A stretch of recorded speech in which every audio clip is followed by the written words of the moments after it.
विद्यार्थी मित्रांनो नमस्कार.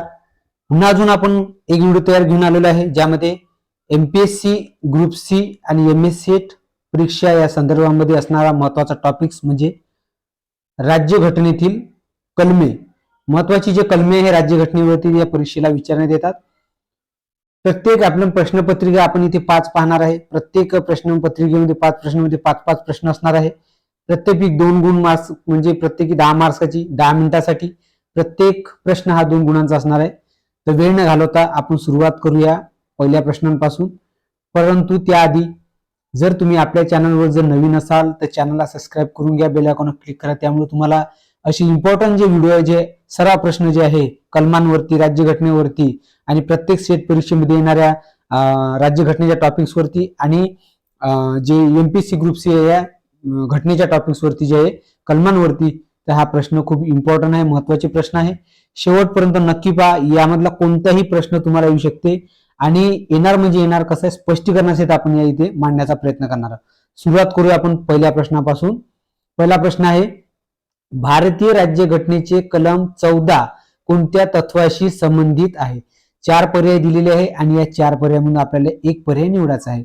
4 पर्याय बघा. पहिलं आहे ऑप्शनला ए स्वातंत्र्याचा अधिकार, बी समानतेचा अधिकार, सी धार्मिक स्वातंत्र्य, डी शिक्षणाचा अधिकार. तर या चारही पर्यायांपैकी या प्रश्नाचं जे उत्तर आहे ते ऑप्शन नंबर आहे बी, समानतेचा अधिकार. समानतेचा अधिकार कलम 14 मध्ये कायद्यासमोर सर्वांची समानता, कायद्याचे समान संरक्षण या तत्वाचा समावेश यामध्ये आहे आणि हे समानतेचा अधिकार राईट्स ऑफ इक्वेलिटी या मूलभूत अधिकाराचा भाग आहे. कलम 14 कायद्यासमोर समानता दर्शवते, ते लक्षात ठेवायचं आहे. त्यानंतर बघूया प्रश्न क्रमांक दुसरा. प्रश्न क्रमांक 2, भारतीय राज्यघटनेतील कलम 21 मध्ये कोणत्या अधिकाराचा समावेश आहे? पर्याय: समानतेचा अधिकार, बी जीवन व वैयक्तिक स्वातंत्र्याचा अधिकार, सी धर्म स्वातंत्र्याचा अधिकार, डी आहे संपत्तीचा अधिकार. तर या चारही पर्यायांपैकी या प्रश्नाचं उत्तर ऑप्शन नंबर बी, जीवन व वैयक्तिक स्वातंत्र्याचा अधिकार. जीवन व वैयक्तिक स्वातंत्र्याचा अधिकार. कलम 21 नुसार कोणत्याही व्यक्तीला त्याच्या जीवन किंवा वैयक्तिक स्वातंत्र्यापासून कायदेशीर प्रक्रियेशिवाय वंचित केले जाणार नाही.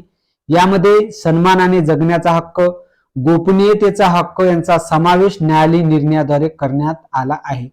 कलम 21 जीवन आणि वैयक्तिक स्वातंत्र्याचं संरक्षण करण्याची तरतूद कलम 21 मध्ये करण्यात आलेली आहे घटनेच्या तरतुदीनुसार.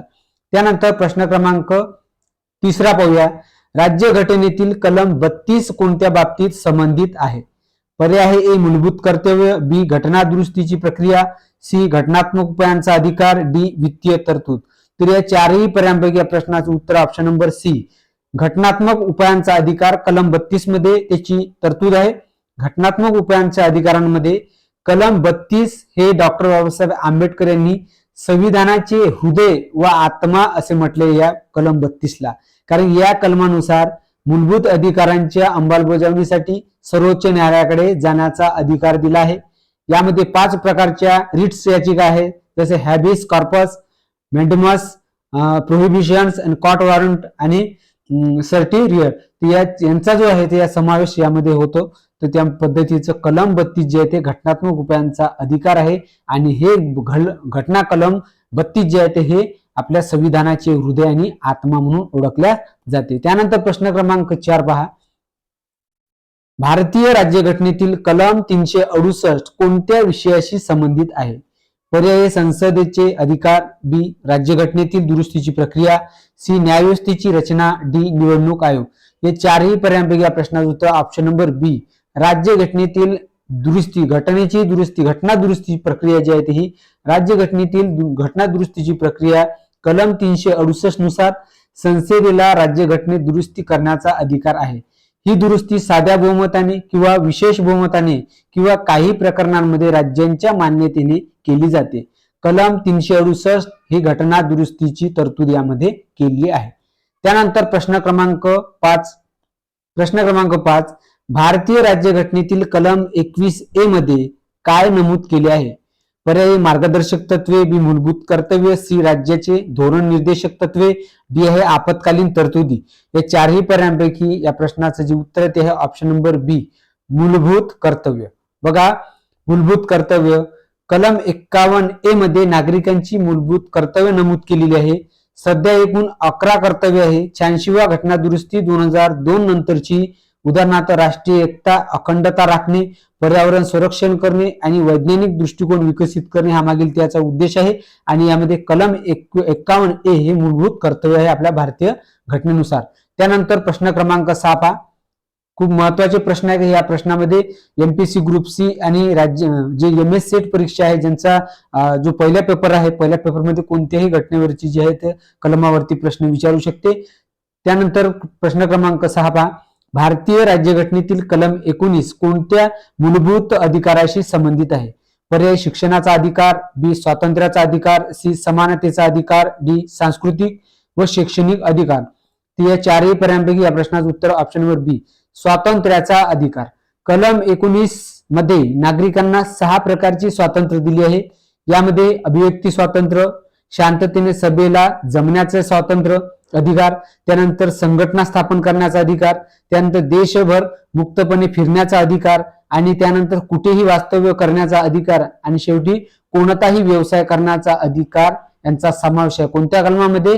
19 कलम 19 मध्ये.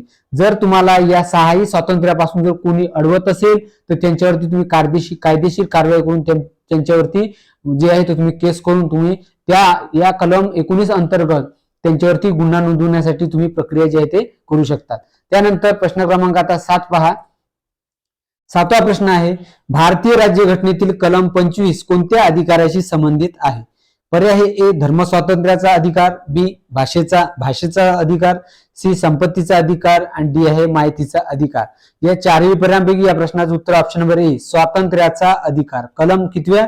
कलम 25 अंतर्गत स्वातंत्र्याचा अधिकार आहे. कलम 25 ते 28 मध्ये धर्म स्वातंत्र्याशी संबंधित काही तरतुदी आहे. त्यानंतर प्रत्येक व्यक्तीला आपला धर्म मानण्याचा, आचरण करण्याचा आणि प्रसार करण्याचा अधिकार दिला आहे. त्या संदर्भामध्ये कलम 25 अंतःकरणाच्या स्वातंत्र्याचा आणि धर्माच्या मुक्त आचरणाचा अधिकार जे आहे कलम 25 अंतर्गत घटनेने दिलेला आहे. त्यानंतर प्रश्न क्रमांक 8 पहा. प्रश्न क्रमांक 8 राज्यघटनेतील कलम 15 कोणत्या तत्वाशी संबंधित आहे? कलम 15 पर्याय दिले धर्मनिरपेक्षता, बी आहे भेदभाव प्रतिबंध, सी स्वातंत्र्य आणि डी आहे न्याय. ते चारही पर्यायांपैकी या प्रश्नाचं उत्तर ऑप्शन नंबर बी भेदभाव प्रतिबंध. कलम 15 मध्ये राज्य कोणत्याही नागरिकाविरुद्ध धर्म, वंश, जात, लिंग किंवा जन्मस्थान यांच्या आधारावर भेदभाव करणार नाही असे स्पष्ट केलेले आहे. कोणत्या कलमामध्ये? तर कलम 15 मध्ये. तसेच स्त्रिया आहे, मुले आहे आणि सामाजिक दृष्ट्या मागास वर्गाच्या उन्नतीसाठी विशेष तरतूद करण्यात आलेली आहे कलम 15 मध्ये. म्हणजे कलम 15 हे भेदभाव प्रतिबंधाचे तत्व आहे. जर या अंतर्गत तुमच्यासोबत धर्माच्या नावावर जर तुमचा भेदभाव करत असेल, वंशाच्या नावावर भेदभाव करत असेल किंवा जातीच्या नावावर भेदभाव करत असेल, लिंगाच्या नावावर भेदभाव, जसं तुम्ही स्त्री आहे पुरुष आहे याच्यावरती भेदभाव करत असते किंवा तुमच्या जन्मस्थानावरून जर तुमचा भेदभाव करत असेल किंवा तुम्ही स्त्री आहे किंवा मुलगा आहे किंवा सामाजिक दृष्ट्या जसं अनुसूचित जातीचे आहे, जमातीचे या आधारावर, मागासवर्गीय या आधारावर जर तुमचा भेदभाव करत असेल तर त्यांच्यावरती कलम 15 अंतर्गत कारवाई घटनेच्या या कलमांतर्गत केली जाते. त्यानंतर 9वा प्रश्न पहा. प्रश्न क्रमांक 9 भारतीय राज्यघटनेतील कलम 243 कोणत्या विषयाशी संबंधित आहे? पर्याय दिलेले आहे राज्यपाल, बी आहे ग्रामपंचायती, सी उच्च न्यायालय, डी आहे वित्त आयोग. ते चारही पर्यायांपैकी या प्रश्नाचं उत्तर ऑप्शन नंबर बी ग्रामपंचायती. काय आहे? ग्रामपंचायती. कलम 343 अंतर्गत ग्रामपंचायतीची तरतूद आहे. कलम 243 ते 243 या भागामध्ये पंचायत राज संस्था संबंधित तरतुदी आहेत. कलम 243 मध्ये ग्रामसभा स्थापन करण्याची तरतूद केलेली आहे आणि कलम 243 ही ग्रामसभेची महत्वाची तरतूद आहे. त्यानंतर प्रश्न क्रमांक 10 पहा. महत्वाचे प्रश्न आहे, खूप महत्वाचे प्रश्न आहे, परीक्षेला विचारू शकता. आपण स्पष्टीकरणासहित हे उत्तर देण्याचा प्रयत्न करत आहोत. प्रश्न क्रमांक 10 भारतीय राज्यघटनेतील कलम 300A कोणत्या विषयाशी संबंधित आहे? ऑप्शन दिलेले आहे संपत्तीचा अधिकार, बी समानता, सी शिक्षणाचा अधिकार, डी आहे मतदानाचा अधिकार. या चारही पर्यायांपैकी या प्रश्नाचं उत्तर ऑप्शन नंबर ए संपत्तीचा अधिकार. संपत्तीचा अधिकारांची जी तरतूद आहे ती आहे घटना कलम 300A मध्ये. कलम 300A नुसार कोणत्याही व्यक्तीची संपत्ती कायद्याच्या अधिकाराविना काढून जे आहे ते घेतली जाणार नाही. त्यानंतर 44व्या घटनादुरुस्ती जी झाली आहे 1978 मध्ये, त्यानंतर संपत्तीचा अधिकार हा मूलभूत अधिकार राहिला नाही. कारण की त्याआधी 1978च्या आधी संपत्तीचा अधिकार हा मूलभूत अधिकार होता. कारण व्यक्तीच्या विनापरवानगीने त्यांची संपत्ती जी आहे ते हस्तगत केल्या जात नव्हती. पण घटनादुरुस्ती 44व्या घटनादुरुस्ती 1978 नंतर हा जो संपत्तीचा अधिकार आहे हा मूलभूत अधिकार आता राहिला नाही, तर तो एक कायदेशीर अधिकार आहे, लीगल राईट्स आहे. आणि कलम 300A संपत्तीचा हा अधिकार आहे. अशा पद्धतीने प्रश्न येतात. त्यानंतर पाहूया आपण 11वा प्रश्न. प्रश्न क्रमांक 11 पहा. भारतीय राज्यघटनेतील कलम 226 कोणत्या तत्वाशी संबंधित आहे? बघा, कलम 226 पर्याय दिले: मूलभूत कर्तव्य, बी उच्च न्यायालयांचा रीट अधिकार, सी वित्तीय तरतूद, डी आहे आपत्कालीन तरतूद. तर या चारही पर्यायांपैकी या प्रश्नाचं उत्तर ऑप्शन नंबर बी, उच्च न्यायालयांचा रीट अधिकार. कलम 226 नुसार उच्च न्यायालयांना रीट म्हणजे हॅबिस कॉर्पस, मेडमस, प्रोहिबिशन्स, कॉट वॉरंटो आणि कॉर्ट्रुअर हे जारी करण्याचा अधिकार उच्च न्यायालयाला आहे. हे अधिकार मूलभूत अधिकारांची अंमलबजावणी आणि इतर कोणत्याही कायदेशीर हक्कांच्या संरक्षणासाठी वापरले जातात. कलम 226 हे उच्च न्यायालयांच्या रीट अधिकार आहे. त्या अंतर्गत तुमच्यावर जे आहे ते कारवाई करण्याचा जो अधिकार आहे तो उच्च न्यायालयाला रीट अधिकार जो आहे देण्यात आलेला आहे घटनेच्या कलम 226 नुसार. त्यानंतर प्रश्न क्रमांक 12 पहा. भारतीय राज्यघटनेतील कलम 356 कोणत्या विषयाशी संबंधित आहे? पर्याय आहे: ए वित्त आयोग, बी राष्ट्रपती राजवट, सी आहे मूलभूत अधिकार, डी आहे नियोजन आयोग. तर या चारही पर्यायांपैकी या प्रश्नाचं उत्तर ऑप्शन नंबर बी, राष्ट्रपती राजवट. 356 हे जे कलम आहे ते राष्ट्रपती राजवटसाठी आहे. कलम 356 नुसार राज्यात घटनात्मक यंत्रणा कोलमडल्यास राष्ट्रपती राजवट लागू करण्याची तरतूद केलेली आहे. त्यानंतर या अंतर्गत राज्यातील कार्यकारी अधिकार भारताच्या राष्ट्रपतींकडे जात असतात. कोणत्या कलमानुसार? तर 356 या कलमानुसार. म्हणून हे 356 कलम राज्यातील घटनात्मक यंत्रणेचा अपयश आहे. जर काही एखादी बिकट परिस्थिती जर राज्यात निर्माण झाली किंवा राज्याचं जे सरकार आहे ते सरकार जर राज्याचं कारभार चालवण्यामध्ये असमर्थ झालं तर अशी सूचना राज्यपालांनी जर राष्ट्रपतींकडे केली तर राष्ट्रपती राजवट लागू करण्यामध्ये राज्यपाल जे आहे ते अशी सूचना राष्ट्रपतींना कळवतात. त्यानंतर राष्ट्रपती जे आहे ते राष्ट्रपतीच्या जे प्रोसिजरमध्ये 356 कलम लागू होते राज्यामध्ये आणि त्या राज्यामध्ये सर्व सत्ता जी आहे राष्ट्रपतींकडे वगळण्यात येतात. त्यानंतर प्रश्न क्रमांक आता पाहूया आपण 13वा प्रश्न आहे. भारतीय राज्यघटनेतील कलम 370 कोणत्या विशेष तरतुदीशी संबंधित आहे? पर्याय दिलेले: अनुसूचित जाती जमाती, बी आहे जम्मू व काश्मीरची विशेष दर्जा, सी आहे पंचायती राज व्यवस्था आणि डी आहे शैक्षणिक संस्था. ते चारही पर्यायांपैकी या प्रश्नाचं उत्तर ऑप्शन नंबर बी. बघा, आपल्या भारतीय राज्यघटनेमध्ये कलम 370 हे जम्मू काश्मीरचे एक विशेष दर्जात्मक कलम होते. पण बीजेपी सरकारने जे मोदी सरकारने बघा जम्मू काश्मीरचे मोदी सरकारने कलम 370 जे नुसार आहे ते जम्मू काश्मीर राज्याला विशेष दर्जा प्रदान करण्यात आला होता. तर या विशेष दर्जामध्ये कसं की बाहेरच्या कोणत्याही राज्यातला व्यक्ती जे आहे ते त्या राज्यामध्ये व्यवसाय करण्याचा त्याला अधिकार नव्हता, त्या राज्यामध्ये संपत्ती खरीदण्याचा अधिकार नव्हता, किंवा जे जम्मू काश्मीर मधले जे मुलं आहे मुली आहे त्या मुलींना अदर जे स्टेट आहे आपल्या भारताची त्या राज्यातल्या मुलींसोबत विवाह करण्याचा किंवा मुलांना विवाह करण्याचा अधिकार नव्हता. तर अशा पद्धतीच्या ज्या काही विशेष दर्जांमध्ये जे काही म्हणजे एक सीमा होती ते सीमा त्यानंतर 2019 मध्ये बघा पुढे आहे या कलमानुसार भारतीय राज्यघटनेतील बहुतेक तरतुदी राज्य सरकारच्या संमतीनेच लागू होत्या. पण आता हे कलम 2019 मध्ये रद्द करण्यात आलेले बीजेपी सरकारने रद्द केलेले आहे आणि यामध्ये आता यांना एक घटनात्मक राज्याचा दर्जा दिलेला आहे आणि कलम 370 जम्मू काश्मीर राज्याच्या विशेष तरतुदीचे जे कलम जे तिथून रद्द केलेलं आहे. तर त्यामुळे आता जम्मू व काश्मीर राज्याच्या विशेष तरतुदीचं जे आहे हे जे काढण्यात आलेलं आहे आता एक मेन राज्याचा दर्जा दिला आणि त्याच्यामुळे बघा एक अजून पुन्हा केंद्रशासित प्रदेश झाले लडाख प्रदेश. तसे 2 जम्मू काश्मीर पासून झालेले आणि आता तिथल्या लोकांना व्यवसाय करण्याचा अधिकार आहे. त्यानंतर बाहेरच्या अदर स्टेटच्या लोकांना तिथे संपत्ती खरीदण्याचा अधिकार आहे आणि इथल्या स्टेटच्या मुलांना शिक्षणाचा कुठेही जाऊन शिक्षणाचा अधिकार स्वातंत्र्याचा अधिकार म्हणजे स्पेशली त्यांना सगळ्या गोष्टींमध्ये जे आहे जे एक मर्यादा होती ती मर्यादा काढण्याचा म्हणजे मर्यादा आता त्याची काढण्यात आलेली आहे आणि त्यांना कुठल्याही प्रकारचं आता त्यांना स्वातंत्र्य त्यांना मिळालेलं आहे. तर त्यामुळे ते कुठेही व्यवसाय करू शकतात, शिक्षण घेऊ शकतात, विवाह करू शकतात, संपत्ती खरेदी करू शकतात. अशा प्रकारची हे कलम 370 जे आहे हे जम्मू काश्मीरच्या निगडीत आहे. त्यानंतर आता प्रश्न पाहूया 14वा. भारतीय राज्यघटनेतील कलम 48A कोणत्या विषयाशी संबंधित आहे? पर्याय हे पर्यावरणाचे संरक्षण, बी आहे शिक्षणाचा अधिकार, सी कामगारांचे हक्क, डी आहे ग्रामपंचायती. ते चारही पर्यायांपैकी या प्रश्नाचं उत्तर ऑप्शन नंबर ए पर्यावरणाचे संरक्षण. पर्यावरणाचे संरक्षण कलम 48 हे राज्याच्या धोरण निर्देशक तत्वांपैकी एक असून त्यानुसार राज्याने पर्यावरणाचे संरक्षण व सुधारणा करावी.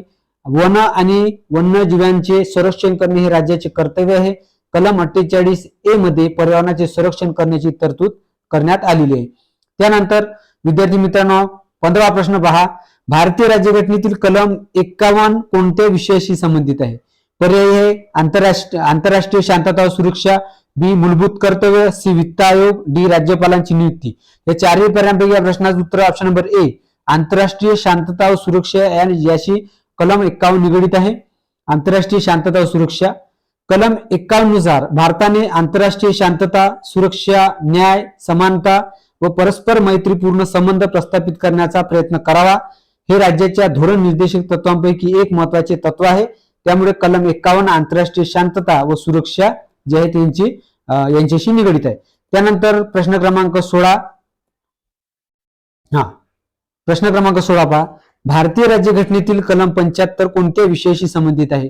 पर्याय हे पंतप्रधानांची नियुक्ती व इतर मंत्र्यांची नियुक्ती, बी आहे संघाची कार्यकारी सत्ता, सी आहे राष्ट्रपतीची महाभियोग प्रक्रिया, डी आहे राज्यपालांची नियुक्ती. तर या चारही पर्यायांपैकी या प्रश्नाचं उत्तर ऑप्शन नंबर ए पंतप्रधानांची नियुक्ती व इतर मंत्र्यांची नियुक्ती हे कलम 75 मध्ये या विषयाशी संबंधित आहे. पंतप्रधानाची नियुक्ती आणि इतर मंत्र्यांची नियुक्ती कलम 75 नुसार पंतप्रधानाची नियुक्ती राष्ट्रपती करतात आणि इतर मंत्र्यांची नियुक्ती पंतप्रधानाच्या सल्ल्याने केली जाते. मंत्री परिषद ही लोकसभेप्रती सामूहिकरित्या जबाबदार असते. कलम 75 हे मंत्री परिषदेशी निगडीत आहे, ते लक्षात ठेवायचं आहे. त्यानंतर प्रश्न क्रमांक 17 पाहूया पुढचा. भारतीय राज्यघटनेतील कलम 164 कोणत्या विषयाशी संबंधित आहे? पर्याय हे मुख्यमंत्र्याची नियुक्ती, बी राज्य मंत्रिमंडळाची रचना, सी राज्यपालांची कार्यकारी सत्ता, डी आहे विधानसभेची रचना. या चारही पर्यायांपैकी या प्रश्नाचं उत्तर ऑप्शन नंबर बी राज्य मंत्रिमंडळाची रचना. राज्य मंत्रिमंडळाची रचना कलम 164 नुसार प्रत्येक राज्यामध्ये मुख्यमंत्री व इतर मंत्र्यांचे मंत्रिमंडळ असते. मंत्री परिषद ही राज्याच्या विधानसभेप्रती सामूहिकरित्या जबाबदार असते, म्हणून कलम 164 हे राज्य मंत्री परिषदेशी निगडीत आहे. त्यानंतर प्रश्न क्रमांक 18 पहा. भारतीय राज्यघटनेतील कलम 200 कोणत्या विषयाशी संबंधित आहे? पर्याय आहे विधेयकांवर राज्यपालांची मान्यता, बी अध्यादेश जारी करण्याचा अधिकार, सी राज्यपालांची नियुक्ती, डी राज्य मंत्रिमंडळाची रचना. या चारही पर्यायांपैकी या प्रश्नाचं उत्तर ऑप्शन नंबर ए विधेयकाबाबत राज्यपालांची मान्यता. विधेयकाबाबत राज्यपालांची मान्यता. कलम 200 नुसार राज्यपालांना विधेयक मंजूर करणे, मंजुरी रोखून धरणे किंवा राष्ट्रपतीच्या विचारासाठी राखून ठेवणे याचा अधिकार आहे. कुणाला? तर राज्यपालांना. कोणत्या कलमांतर्गत? कलम 200 नुसार. त्यानंतर राज्य विधिमंडळाने पारित केलेले सर्व विधेयक राज्यपालांच्या मान्यतेसाठी सादर केले जातात. कलम 200 हे राज्यपालांच्या मान्यतेशी संबंधित आहे. त्यानंतर प्रश्न क्रमांक 19 पहा. भारतीय राज्यघटनेतील कलम 21 ए कोणत्या विषयाशी संबंधित आहे? पर्याय हे भूधारणा कायद्यांचे संरक्षण, बी मूलभूत कर्तव्य, सी आपत्कालीन तरतुदी, डी आहे संसदेचे विशेष अधिकार. या चारही पर्यायांपैकी या प्रश्नाचं उत्तर ऑप्शन नंबर ए भूधारणा कायद्याचे संरक्षण कलम 21 अंतर्गत आहे. कलम 21 ए नुसार भूमी सुधारणा आणि भूधारणा संबंधी कायद्यांना मूलभूत अधिकारांचे उल्लंघन झाल्याच्या आधारे न्यायालयात आव्हान देण्यापासून संरक्षण दिले जाते. हे कलम 31 बी मध्ये नमूद 9व्या अनुसूचीशी संबंधित आहे. तर कलम 31 ए भूधारणा कायद्यांचे संरक्षण करते. त्यानंतर प्रश्न क्रमांक 20 पहा. प्रश्न क्रमांक 20 भारतीय राज्यघटनेतील कलम 368 कोणत्या विषयाशी संबंधित आहे? पर्याय आहे राज्यघटनेतील दुरुस्ती करण्याची प्रक्रिया, बी राष्ट्रपतींची महाभियोग प्रक्रिया, सी आहे न्यायपालिकेची स्वतंत्रता, डी आहे निवडणूक आयोग. तर या चारही पर्यायांपैकी या प्रश्नाचं उत्तर ऑप्शन नंबर ए राज्यघटनेतील घटना दुरुस्तीची प्रक्रिया. घटना दुरुस्तीची प्रक्रिया जी आहे ती कलम 368 नुसार राज्यघटनेत दुरुस्ती करण्याची प्रक्रिया आहे. तिची अट या कलमात नमूद आहे. साधी बहुमत, विशेष बहुमत किंवा राज्यांची मान्यता यानुसार दुरुस्ती करता येते. कलम 368 राज्यघटनेची दुरुस्ती. त्यानंतर प्रश्न क्रमांक 21 पहा. प्रश्न क्रमांक 21 भारतीय राज्यघटनेतील कलम 371 कोणत्या राज्यास विशेष तरतूद देते? पर्याय हे Karnataka, B Maharashtra, C Manipur, D Andhra Pradesh. या चारही पर्याय या प्रश्नाचं उत्तर option number C Manipur. Manipur या राज्याला कलम 371 नुसार मणिपूर राज्यास विशेष तरतूद प्रदान करते. या कलमानुसार मणिपूर राज्याला विधानसभेत समिती, प्रथा, कायद्यात काही बाबींसाठी विशेष नियम बनवण्याचा अधिकार दिलेला आहे. तर कलम 371 मणिपूर राज्याच्या विशेष तरतुदीशी संबंधित आहे. त्यानंतर प्रश्न क्रमांक 20, भारतीय राज्यघटनेतील कलम 21A कोणत्या विषयाशी संबंधित आहे? ऑप्शन आहे शिक्षणाचा अधिकार, बी समानतेचा अधिकार, सी धर्म स्वातंत्र्याचा अधिकार, डी आहे संपत्तीचा अधिकार. ते चारही पर्याय या प्रश्नाचं उत्तर ऑप्शन नंबर ए शिक्षणाचा अधिकार. कलम 21A नुसार 6 ते 14 वर्ष वयोगटातील सर्व मुला मुलींना मोफत आणि सामान्य सक्तीचे शिक्षण देणे राज्याचे कर्तव्य आहे. हा हक्क 86व्या घटनादुरुस्ती 2002 नुसार समाविष्ट करण्यात आलेला आहे. कलम 21A शिक्षणाचा अधिकार प्रदान करतो. त्यानंतर प्रश्न क्रमांक 23 पहा, भारतीय राज्यघटनेतील कलम 23 कोणत्या विषयाशी संबंधित आहे? पर्याय हे अल्पसंख्याकांचे संरक्षण, बी मानव तस्करी व जबर मजुरीचे प्रतिबंध, सी समानतेचा अधिकार, डी आहे धार्मिक स्वातंत्र्य. या चारही पर्याय प्रश्नाचं उत्तर ऑप्शन नंबर बी मानवी तस्करी व जबर मजुरीचे प्रतिबंध. कलम 23 नुसार मानव तस्करी, बेकार व इतर जबर मजुरी सक्त मनाई आहे. या कलमाचे उल्लंघन केल्यास दंडनीय गुन्हा ठरतो. कलम 23 मानव तस्करी व जबर मजुरीचे प्रतिबंधक आहे. त्यानंतर प्रश्न क्रमांक 24 पाहूया, भारतीय राज्यघटनेतील कलम 29 कोणत्या विषयाशी संबंधित आहे? पर्याय सांस्कृतिक व शैक्षणिक अधिकार, बी न्यायाचा अधिकार, सी अनुच्छेदांचे निलंबन, डी आहे आपत्कालीन तरतुदी. या चारही पर्याय या प्रश्नाचं उत्तर ऑप्शन नंबर ए सांस्कृतिक व शैक्षणिक अधिकार आहे. कलम 29 नुसार अल्पसंख्याकांना आपली भाषा, लिपी, संस्कृती जपण्याचा अधिकार आहे. तसेच राज्य चालवित असलेल्या किंवा राज्याकडून मदत घेतलेल्या शैक्षणिक संस्थांमध्ये प्रवेश देताना भेदभाव करता येत नाही. कलम 29 सांस्कृतिक व शैक्षणिक अधिकार प्रदान करते. त्यानंतर प्रश्न क्रमांक 25 पहा, भारतीय राज्यघटनेतील कलम 39A कोणत्या विषयाशी संबंधित आहे? पर्याय समान न्याय आणि मोफत विधी सहायता, बी समतेचा अधिकार, सी गुलामीचे प्रतिबंध, डी आहे संपत्तीचा अधिकार. या चारही पर्यायांपैकी या प्रश्नाचं उत्तर ऑप्शन नंबर ए समान न्याय आणि मोफत विधी सहायता. समान न्याय आणि मोफत विधी सहायता कलम 39A नुसार सर्व नागरिकांना समान न्याय मिळावा यासाठी राज्यांनी मोफत विधी सहायता उपलब्ध करून द्यावी. हा कलम 42व्या घटनादुरुस्ती 1976 नंतर समाविष्ट केलेला आहे. कलम 39A समान न्याय आणि मोफत विधी प्रदान करते. त्यानंतर अशा प्रकारचे जे आहे 25 प्रश्न जे आहे तर आपण विद्यार्थी मित्रांनो दररोज जे आहे तुम्हाला पाहता येणार आहे. त्यामुळे MPSC ग्रुप सी यामध्ये 7 ते 8 संवर्गाच्या परीक्षा होणार. त्यामध्ये ग्राम महसूल अधिकारी, तलाठी, लिपिक, कर सहाय्यक या सर्व म्हणजे घटकांचा यामध्ये जे आहेत संवर्गाचा जे आहे तर पेपर होणार आहे. ग्रुप सी मध्ये नियुक्ती होणार आहे. त्यानंतर MS-CET परीक्षेमध्ये राज्यघटनेतील कलमांवर प्रश्न विचारण्यात येतात. त्यामुळे हे सर्व प्रश्न इम्पॉर्टन्स आहे, महत्वाचे आहे. त्यामुळे असे प्रश्न दररोज आपल्या चॅनलवर पाहण्यासाठी नवीन असाल तर चॅनलला सबस्क्राईब करून घ्या, बेल आयकॉनवर क्लिक करा. त्यामुळे तुम्हाला कसं आहे नोटिफिकेशनद्वारे सर्वप्रथम आपल्याला तुम्हाला हे अशी व्हिडिओ पाहता येणार आहे नोटिफिकेशनद्वारे. चला पुढच्या व्हिडिओमध्ये अजून भेटूया. आज इथंच थांबूया. मी अमित आडे थांबतो. धन्यवाद मित्रांनो.